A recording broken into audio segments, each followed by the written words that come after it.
What's up, guys? This is the Organic Guy, and welcome to Organic Adventures, where we are all about starting, engaging, and documenting conversations that will hopefully help you understand and experience what organic is all about. And today we have a very special guest on the show. But before that, I'm going to like to give a quick shout out to our friends at Think Organic Kenya, who proud themselves as being the home of organic products.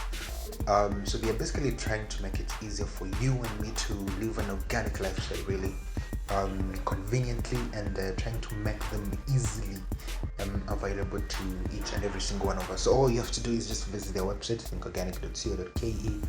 Also, or download their app from Android or Apple Store for you to be able to enjoy your shopping. So today we are very privileged to have with us Maina of Kenya Biodiversity Coalition, who are really working very hard to make sure that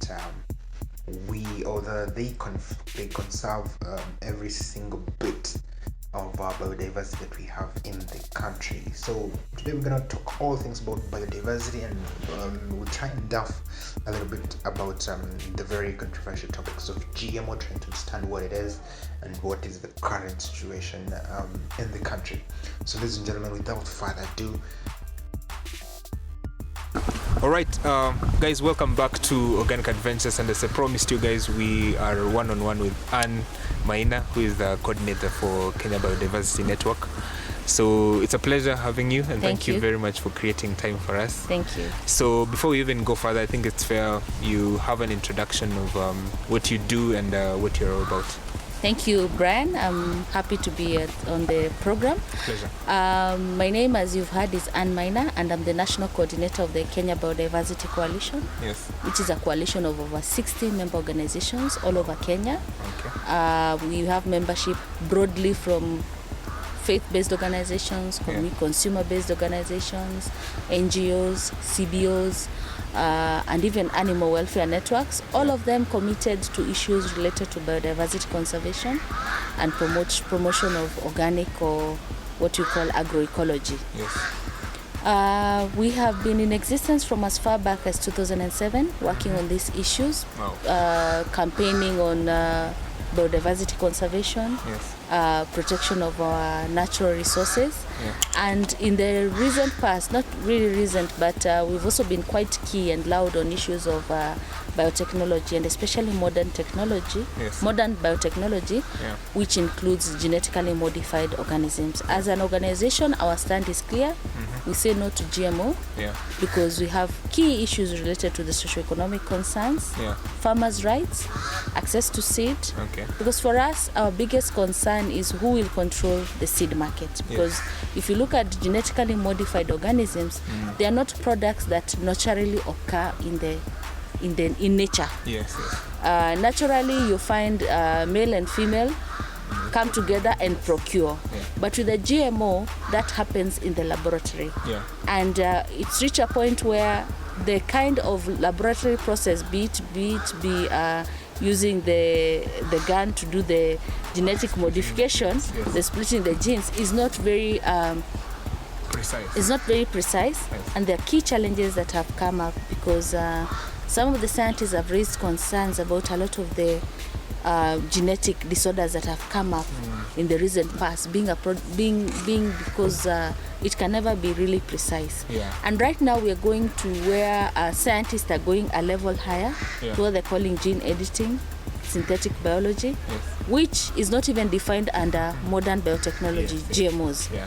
It is not even included in the definition, even in Kenya, even in the Convention on Biological Diversity. Yeah. And so there's a move towards trying to bring this on board, because they're even more complicated. Yeah. If you look over 20 years, Yeah. maybe 25 years, countries like the US have been told that have been growing GMOs and no one has died. Yes. But you find genetic modification there is mostly on maize, Yeah. which they call corn, maybe Soya. on cotton, on soya. These are not products that are consumed on a daily basis by people. Yeah. Most of them are products that are consumed by animals, the cows, and feed for animals and domestic animals. And so they are not, the impact is not directly. If you look at maize, for example, in Kenya, we consume it as ugali, as uji, as mahindi choma, and that is a direct product that we eat. In terms of legislation in Kenya, there's still that ban on GMOs that came into force in 2012. The Kenya Biodiversity Coalition was very instrumental in that, and we are happy that the cabinet made that decision and have remained steadfast on that, because until we reach a point where Kenyan scientists are able to do their own scientific analysis or even their own procedures in Kenya, it is not fair that we become people that are going to be used as experiments to test on some of these products. The multinationals that are pushing the genetically modified products are mostly into it because of accessing the market for the seed. Once you access the market for the seed, you control the food, you control the whole value chain, and that is a very dangerous. And you can see now, especially in Kenya, with the rising challenges with non-communicable diseases like diabetes, cancer, diabetes, hypertension, a lot of it is related to our food, because we've reduced our food. Even when the government speaks about food security, it's just about maize. Yet there is need to diversify and go back to a lot of our traditional crops to ensure that we have proper nutrition and avoid the move towards a lot of the fast foods, which the younger generation think is the in thing to eat chips or fries every day, and that is a key concern for us. So I think it's very fair. You've given us a really good overview of what you guys are all about in terms of the Kenya Biodiversity Coalition and what you stand for. I think now we know what you're all about. So before we go deep into these issues, why can't we just define for someone who doesn't yet know what is biodiversity? Biodiversity is, can I say, what you actually see in a truly natural environment. In existence, biodiversity is, for example, if you go to a forest, let's say Mount Kenya forest, and there has not been much interference.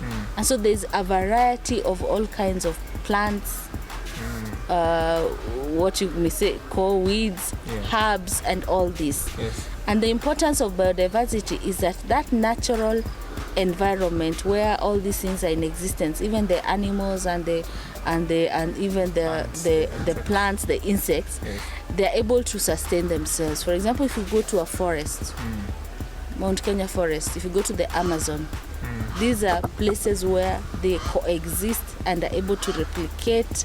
Even if a tree falls down, they're able to, others have the pores are there, they can grow.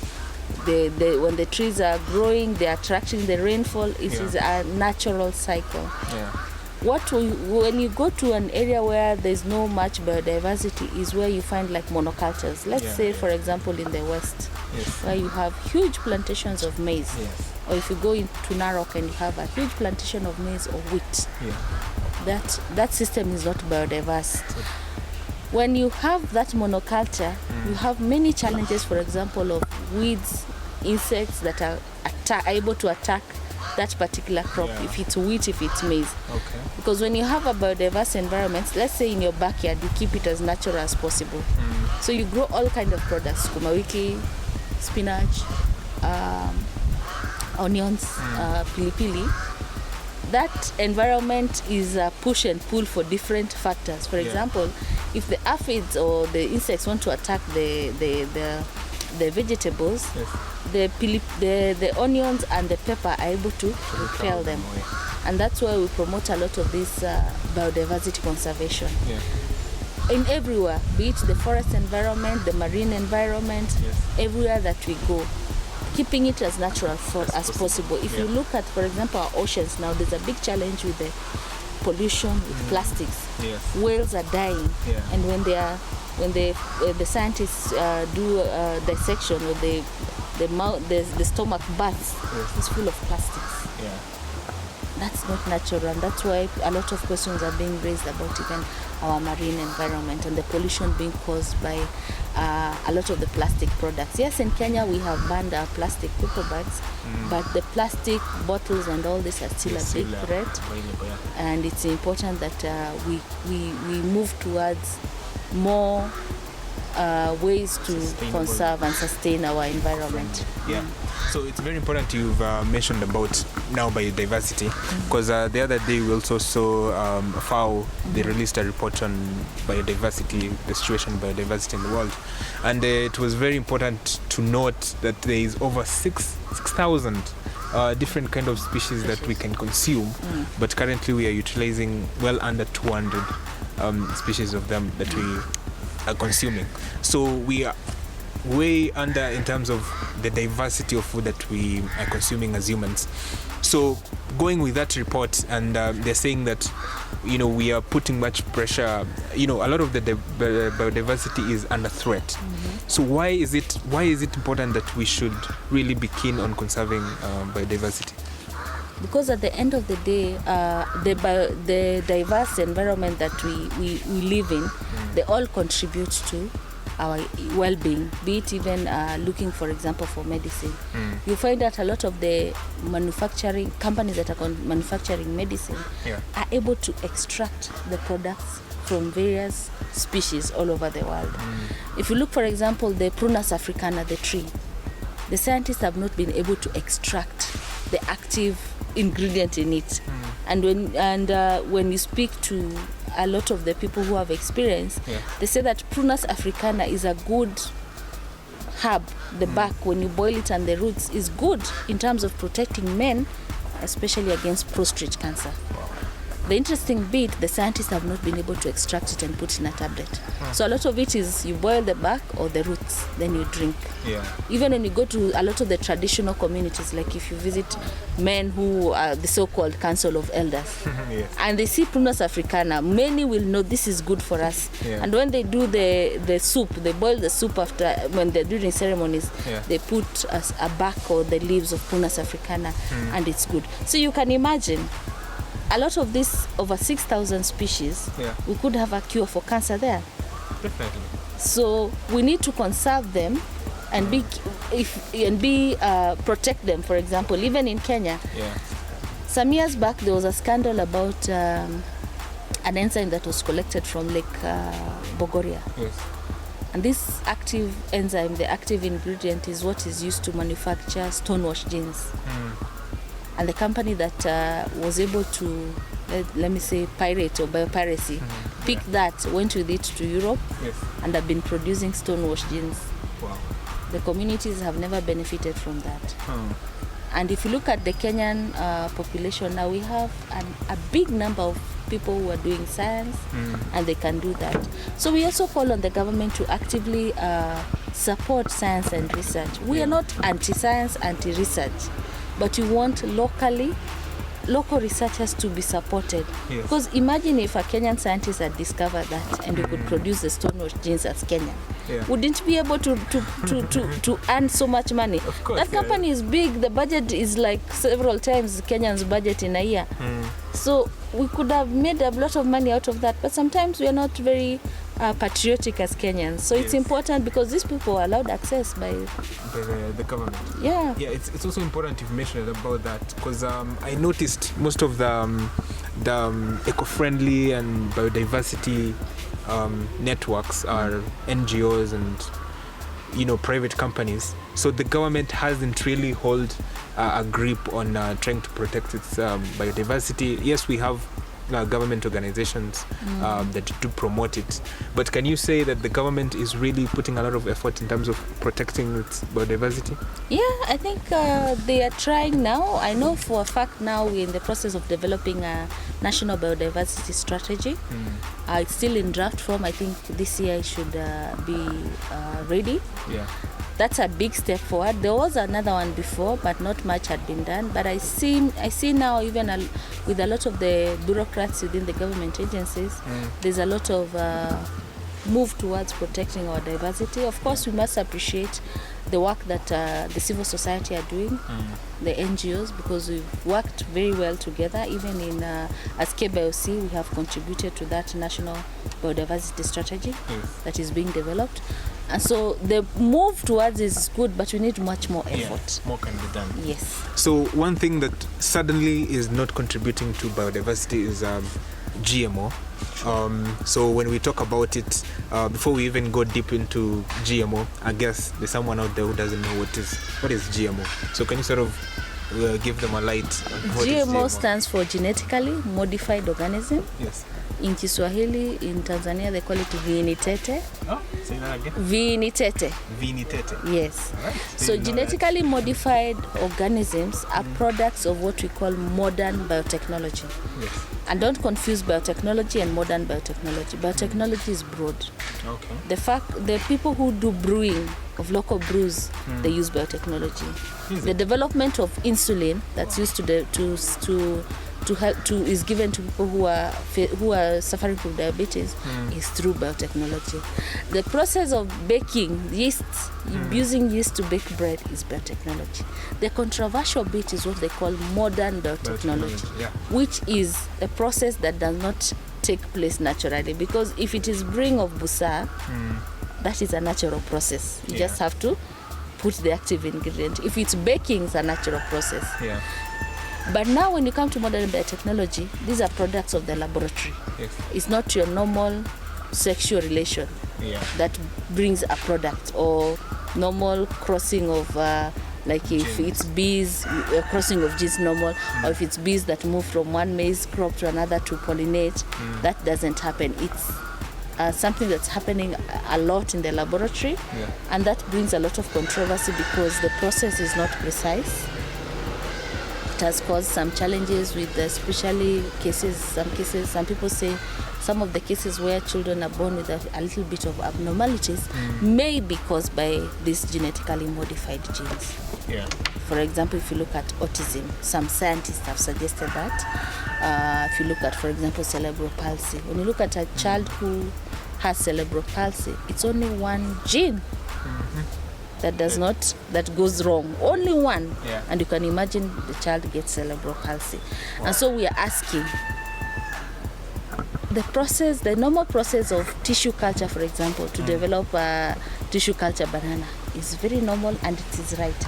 But this process where you're taking and crossing species barrier, because when you go to the laboratory, you can inject the gene from the tomato or from a fish that lives in the deep seas, in cold seas, to a tomato, so that the tomato can survive in a cold environment. But now we are going, that's food for us, and when you eat the food, it may not kill you today, but 20 years later you will see the effects. It doesn't kill you quick, but 20 years later you see the effect. So a lot of the countries, for example, Zambia, in the time of their late president, Levi Mwanawasa, in 2002, the country was facing hunger. And the president was under pressure to accept GMOs. Until the Western countries were saying, this president is refusing for us to bring in GMOs, and the people are going to die. And he was very adamant that they are not going to accept GMOs. But when the pressure became too much, they reached an agreement, bring in the GMOs milled. Because when you bring it milled, you as a farmer will not save for the next president. Because when you bring it as grain, many of the farmers will will I eat everything? Where will I get money to buy seed next season? So they eat a bit and leave some and plant, and you cause contamination of the genes. Okay.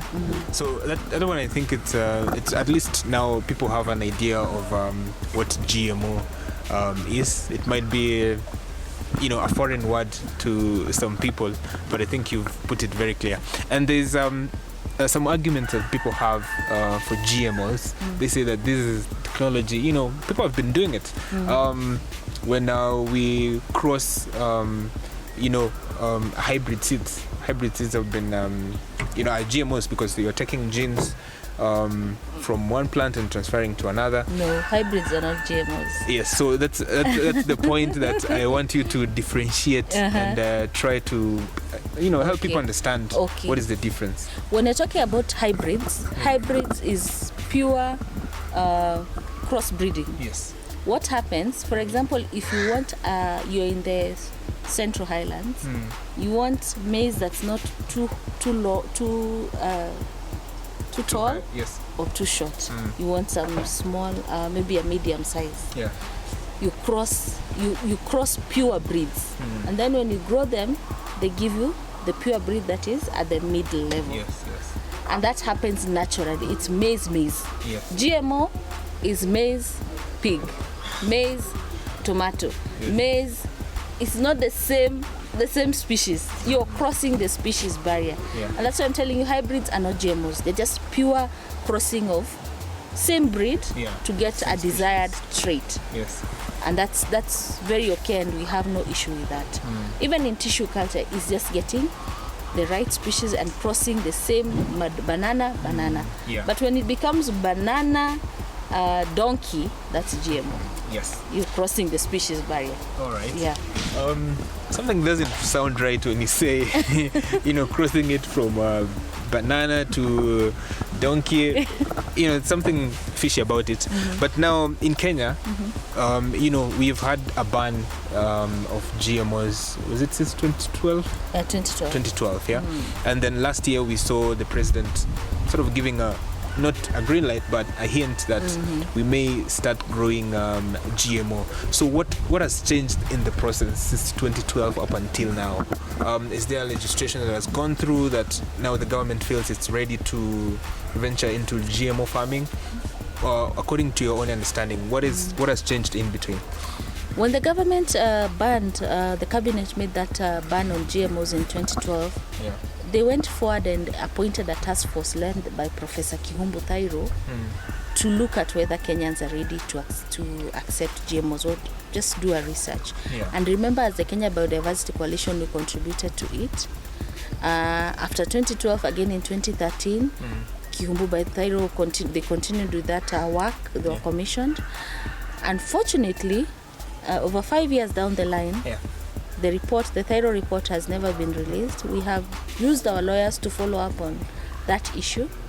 The National Biosafety Authority, which is a competent agency that deals with issues related to genetic modification, and even the Ministry of Health, who commissioned that research, their stand is that the report has to be approved by Parliament, taken to Parliament, read, approved, then it can be taken to the Cabinet. So we have been asking a lot of questions why that has not happened. Our belief is that the Thairo report recommends Kenyans are not ready for GMOs, because why the stalling? Why the desire not to release this report? And also with the ban, there's been a lot of pressure. A few years back, there were people who were saying we're going to lift this ban in a few months and all this. And then there's the big push for BT cotton. Yes. When you speak with people out there, they tell you we have moved away from maize, because maize, you have made it very controversial. We're going to BT cotton because BT cotton is just fabric. That's fabric. But the truth is, BT cotton is only 40% fabric. 60% is cottonseed oil, which you'll use for cooking. Wow. Cottonseed oil. Yeah. It's cottonseed cake that goes into animal feed. It's cotton straw that also goes into animal feed. 60%. Only 40% ends up as fabric. And if you look at countries like India, where BT cotton has been grown, there have been even cases of allergies because of the use of BT cotton. Burkina Faso started growing BT cotton, and in 2 years they banned it, 2016. Reason being, the variety that they were introduced to, which is the one that is also being pushed in Kenya, was a shorter strand. So Burkina Faso went to be a huge exporter, one of the leading exporter of cotton to Europe and America, and it came to bottom of the group because the strands were shorter. Who wants a short strand? They prefer long strands so that the spinning is very easy. it reached a decision in 2016. The Burkina Faso government said we don't want BT cotton. They banned it. Yeah. They went back to their conventional varieties. If you look, for example, in Kenya, the reason why the cotton industry went down was not an issue about the variety. It was a conventional variety. Yeah. It was not variety. Farmers were not getting paid for their cotton. The cooperative sector went down. The Cotton Development Authority was not fulfilling its mandate to the farmers. They would supply the cotton. Yeah. They would not get paid. Eventually, the farmers abandoned this cotton. It's not worth, because you're not getting money for it, you're not getting value for it, and that's how Kenya went down in the cotton sector. Wow. So there's a lot of people misadvising our government and our president, saying that BT cotton is the way to go. Yet, BT cotton, the price of BT cotton will be almost 40 times the cost of the conventional varieties. Wow. I've written an article on this. It will be almost 40 times. The beneficiary is a multinational pushing it. Yes. So it's about control of market, control of resources. Wow. Of course, these multinationals repatriates most of its profit outside. Who is the beneficiary? Will the farmer be able to afford that seed? Not really. I don't. Is it really going to contribute to the Big Four agenda? I don't think so. Yeah. In the textile industry, it is not. Yeah. We are better off to start off with the conventional variety. Look at it, because it was not the reason why the textile industry failed in Kenya. Yeah. And so that is our biggest challenge with this push. And I believe our president has a lot of goodwill with us. Yes. But there are people who are pushing this agenda, because for them, it is about making money and profit for multinationals. Yeah. For me, you've mentioned two very important points. That the failure of cotton farming in the early 80s, 90s wasn't really due to production. It was due to mismanagement. Yeah, exactly. So the issue of production isn't really the issue. And number two, the high cost of purchasing the seed. So, I've read reports where the multinationals, say we will be giving seeds to the GMO seeds to farmers for free. But how sustainable is that? I'm just picturing a point where they might get and say, it's a way to get you hooked to it. yes. If you look at a country like Malawi, Malawi introduced what they call the fertilizer support program, similar to something we had in Kenya. The first 1 or 2 years, the company was supplying free to the government, Yes. and of course it was reaching the farmers. They got hooked into it. After 2 years, you buy. Malawi, which is a very small country, currently spends about $200 million on the fertilizer support program, because once you That is start using it, taxpayers' money. yes, because they have to support the farmers. Because once you started on it, it's like a drug. Yes. You start off bit by bit, but the next time you're selling your kanzu, because you want to get the supply, you are hooked to it. So the farmers are hooked to it. The soils are becoming graded. Each season you have to use more fertilizer. It's unlike the organic or the agroecology way. The agroecology way builds the soil. So as you continue, production goes up. But with fertilizer and chemical inputs, it's going down. Every time you have to add more to get production, So it was a good investment for them. They gave you for free for 2 years. Yes. They've hooked you for the next 30 years. Yes. Yeah. So you can see there must be a trick somewhere. There's nothing for free nowadays, and for us who are lucky enough to get the free milk from the 10th president way, I think it ended over there. So it's important that we are saying they. Who are they? We say the people who are pushing this agenda. It's mostly But who are these people? multinationals. Yes. That are very big in the seed industry. They are big in the fertilizer industry. They are big even in the input and the chemicals, pesticides, herbicide industry. Yes, and I'm sure you know most of them.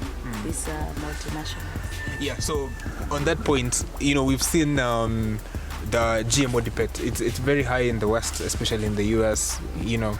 They've been growing for quite a while, and most of the criticism or people label against the GMO supporters is that they have a lot of money. So for example, if you see the Monsantos, which being labeled as the giants behind GMOs.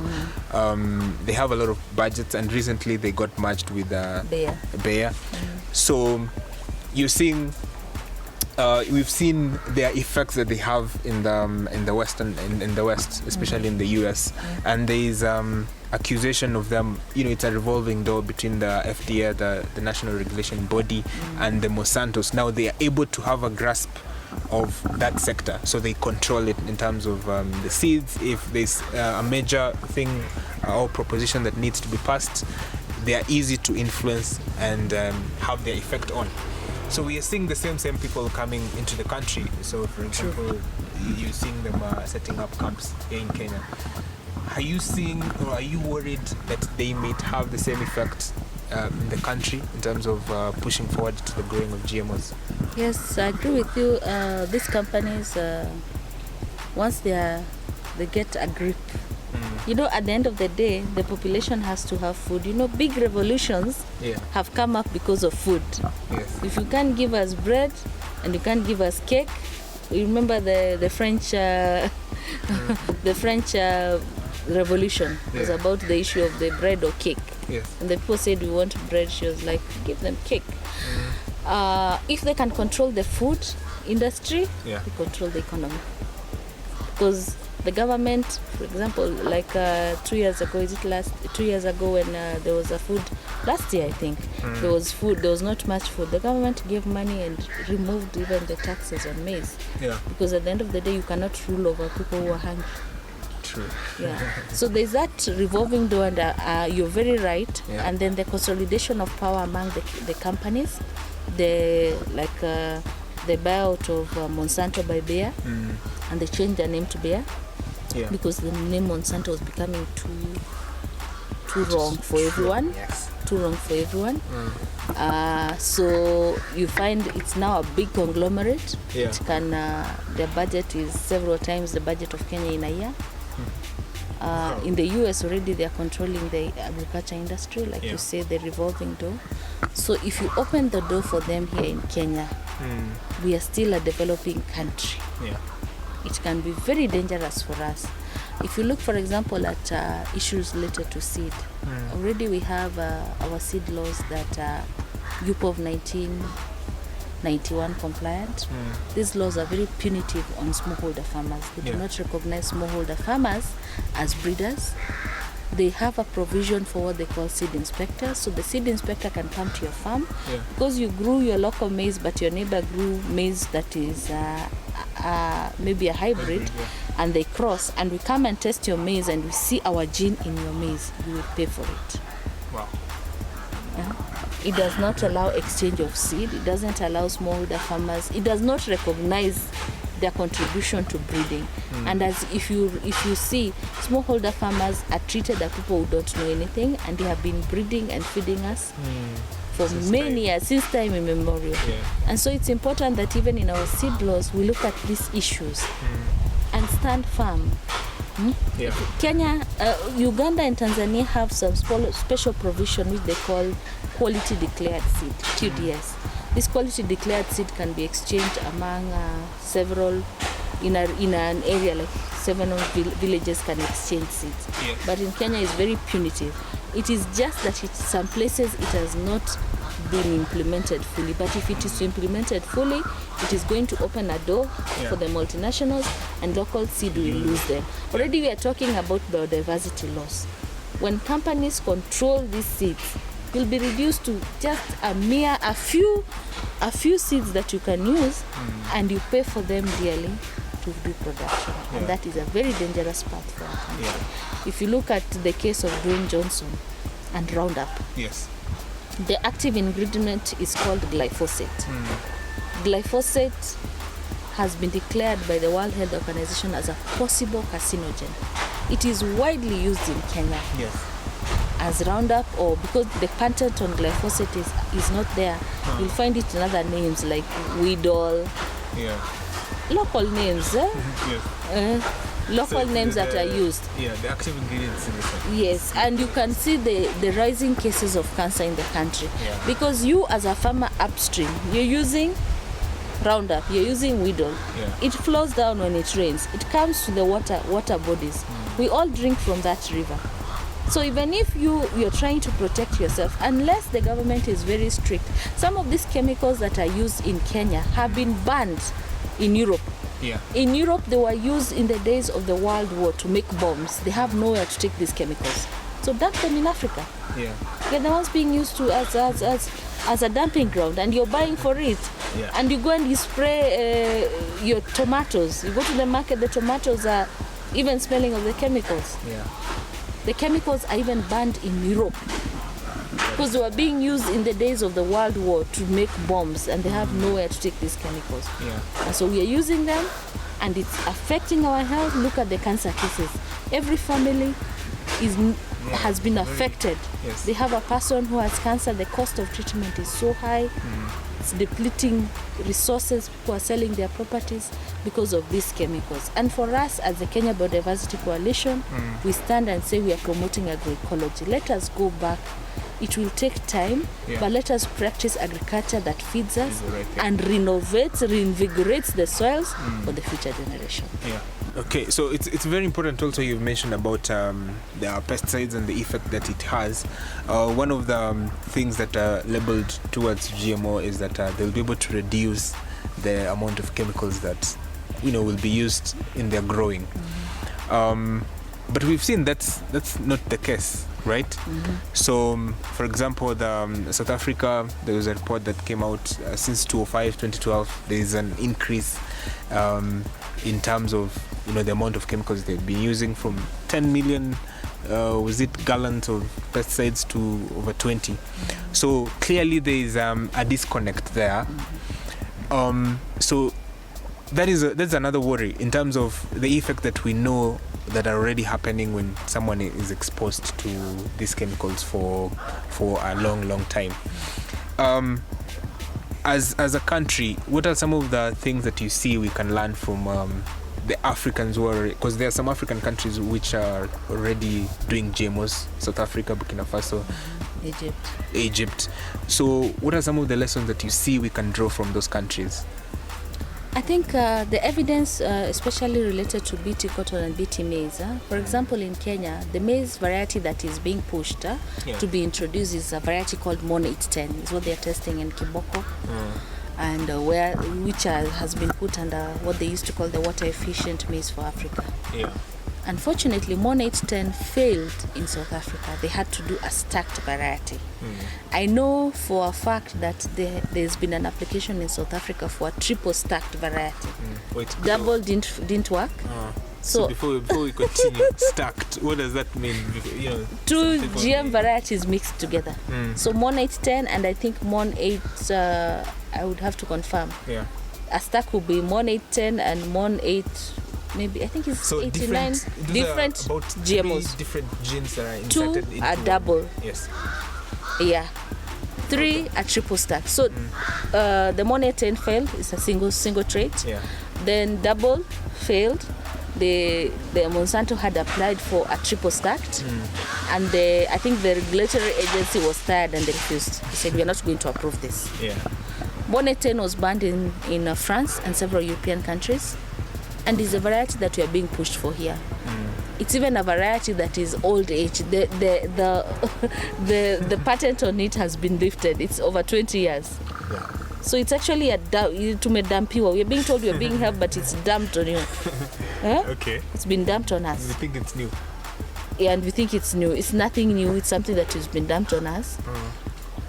The challenges of super weeds and super pests has been evident with BT cotton, even BT maize, because they say it will reduce pesticide use or the number of times that you spray, but in reality in South Africa you increase.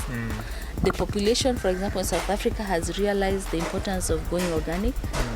So the growing movement of agroecology has really grown because people are tired of these chemicals.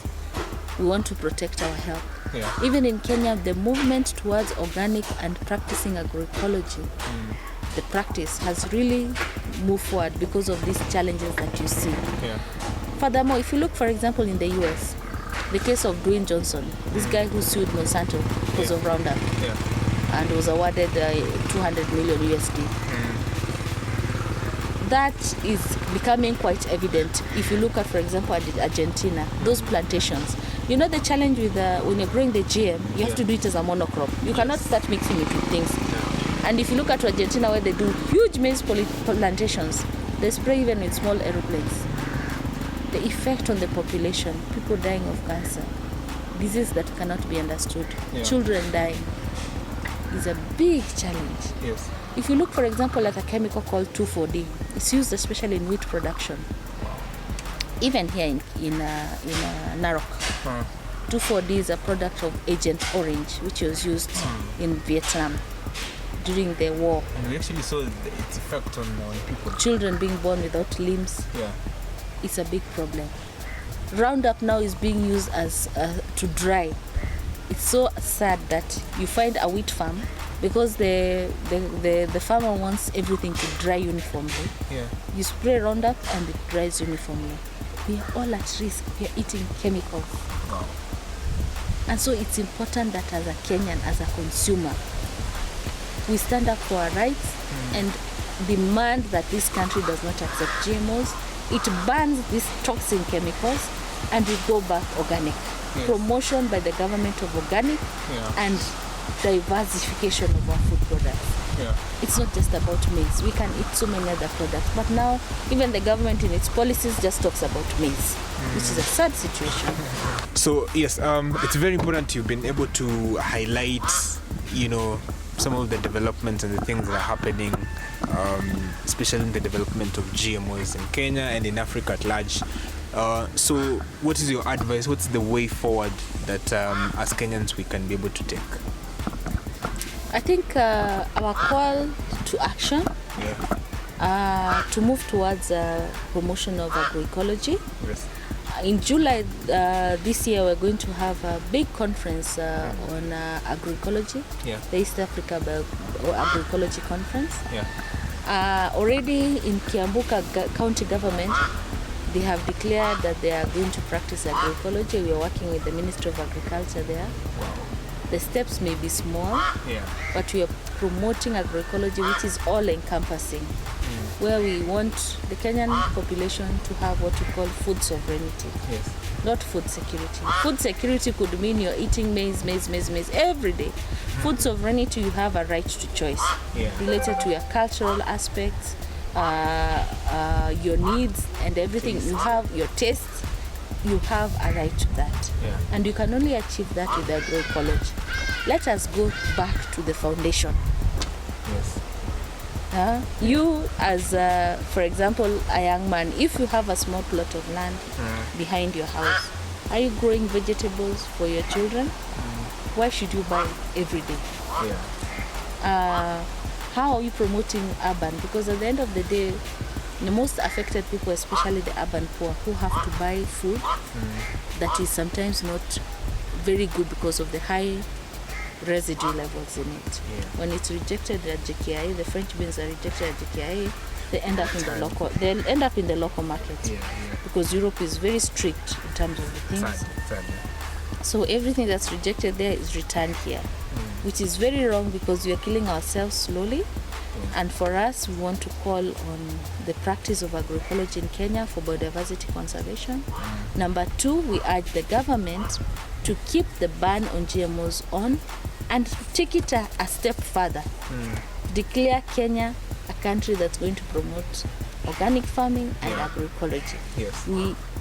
GMOs will not take us anywhere. Even for growing, if you want to revive the cotton industry, we are better off moving with the conventional varieties. Because once we go the GMO way, we are going to affect our farmer livelihoods, our socioeconomics, and even our health. Because these foods are not fit for human consumption. They are not proved that they will not cause damage to our systems. And urging the government, these chemicals that are brought into Kenya, some which are banned even in Europe, can we have them banned in Kenya? We don't need those chemicals. We are being used as a dumping ground for chemicals that are in stores and people have nowhere to take them. So we as the Kenya Biodiversity Coalition remain steadfast in our call for the government of Kenya to release the thorough report so that we all know what Professor Kihumu Thairo and his team, the decisions they made or the recommendations they made. Yeah. And we believe that Kenya will remain GMO free. Yeah. Wow. Awesome. So thank you very much for having us, and thank you very much for your time. Any programs you may want people to hear about what Kenya Biodiversity is doing? We have a lot of things we're doing even at the county level, but to remind you that in July, the East Africa Agroecology Conference will be taking place at the Safari Park Hotel. We'll be talking agroecology, reduce pesticide use, reduce the chemical use, and we call on everyone to plan to attend. It's if you visit the BioVision website and the Pelham Kenya website, you'll find all the information. All right. Thank you. Thank you once again for having us, and it's a pleasure. And it's a conversation that clearly a lot of people are going to get a lot of insights to information that they wouldn't obviously get on the service level. Thank you for your time and for delving deep. Thank you, and karibu tena. Many more times we talk and speak more on these issues. Asante. Ladies and gentlemen, what a conversation that was. I mean, we were very able to discuss and get to understand what exactly biodiversity is and where we are in the country, about biodiversity, what's happening, what's government doing, what us as individuals and different organizations are really doing in the biodiversity sector. So we've discovered really there's a lot of developments that are going on from the government and from private sector really to try and conserve our biodiversity. And of course, consistent with the challenges we have in climate change is really a lot of plastics nowadays being found everywhere. So there's a danger to our biodiversity, especially when we look at the oceans. Our biodiversity in the ocean is really reducing due to the plastics that are really, really being found in this place. So it's very, very important that when we talk about biodiversity, to understand it's a broad perspective, not only from the plants perspective, but also from the animals perspective. So it's a wide variety of biodiversity, really, and which is really, really at the core of what we are as humans. For example, if you look at even as Kenyans, right, we are 42 different tribes. It's biodiversity. Can you imagine that? So we are rich in biodiversity. So biodiversity is really the core of who we are as human beings. And of course, we touched a little bit about GMOs. We tried to really explain what GMOs is and what are some of the effects. What can we learn really from some of the countries who've really grown this kind of produce, and what should we really expect from it? So it was an eye-opening, certainly for me. Learned a few things here and there, of course, and as always, as we say at Organic Adventures, you have to get ready to experience that organic magic. So of course, remember, this conversation continues on our social media. Let us know what you think of this conversation and what are some of the things that you don't agree with or you actually agree with. So let us know in the comments, and also on our social media platforms, really, on Facebook, Twitter, Instagram, you name it, we're there. Visit our website, organicadventures.org. We've got a lot of news and there are a lot of information that you can be able to learn from it. So, ladies and gentlemen, without further ado, remember to share this particular podcast and you can give us ratings, really, wherever you're listening from, whether it's SoundCloud, whether it is Apple Podcasts, wherever you are listening from. So make sure you give us a bit of your feedback. So ladies and gentlemen, without further ado,